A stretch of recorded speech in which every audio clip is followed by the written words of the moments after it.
Have you ever wanted to learn something new, like really learn it, but the whole process just feels huge, a little intimidating? Well, today, we're going to break down the 6 predictable stages of learning pretty much anything, whether it's an instrument or a new language. And trust me, understanding this journey can make all the difference. You know that feeling, right? That initial, clumsy stage where your fingers just won't do what your brain tells them to. Everything feels awkward, and you're pretty sure you look ridiculous. It's that moment where you just think, wow, I am not good at this. But here's the thing, that feeling, it's totally normal. In fact, it's a documented, predictable part of the process. And once you see the roadmap, once you understand these stages, you can stop feeling frustrated and start seeing a clear path forward. Okay, so to get started, we're going to look at a classic model in psychology. Think of it like the first 4 rungs on the ladder of learning.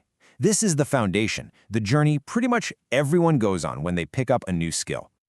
So this is it, the learning ladder. It takes us all the way from blissful ignorance to just doing something without even thinking about it. Let's break down what each of these steps actually feels like. We all start right here. This is unconscious incompetence. You don't know what you don't know. Before you ever tried to code, you had no idea how much you didn't know about Python. You're just unaware. And honestly, ignorance is bliss. And then comes this stage, conscious incompetence. Oh, this is the painful one. This is when you finally pick up that guitar and you realize, oh man, I am truly terrible at this. You are now painfully aware of just how big the gap is between you and someone who can actually play. And this, right here, this is the danger zone. This is where most people quit. But if you can just push through that I'm so bad at this feeling, you make this huge mental leap. You go from feeling helpless to being actively involved. You might not be a rock star yet, but you're in the game, building the skill one deliberate, focused step at a time. And this is conscious competence. Hey, you're doing it. You can actually play that song, but you have to stare at your hands the whole time. You can drive the car, but you're thinking about every single step. Check the mirror, signal, turn the wheel. It's not automatic yet, but it works as long as you're paying full attention. And then, eventually, you get here, unconscious competence. This is the sweet spot. This is where you're driving home and you can't even remember the last 5 minutes of the drive because you were listening to music or thinking about dinner. The skill has moved to your subconscious. It just flows.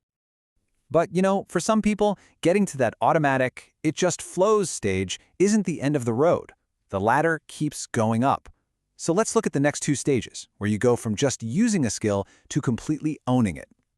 At the mastery level, you don't just do the thing, you understand it inside and out. A master chef doesn't just follow a recipe, they understand why it works. They can improvise, create new dishes, and most importantly, they can teach someone else how to climb that same ladder.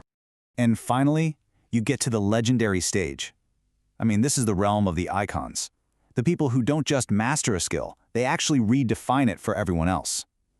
We're talking about the Serena and Venus Williams of the world, the Yo-Yo Moss. Their skill is so next level, it just sets a new standard for what's even possible. So here it is, the whole journey mapped out, from not even knowing you can't do something, all the way to becoming an absolute legend. The cool thing is, this map shows that everybody, even the all-time greats, had to start at the very bottom. Okay, so becoming a legend is a pretty cool goal, but let's be real, it can also sound exhausting. What if you just want to get past that awful, clumsy beginning stage?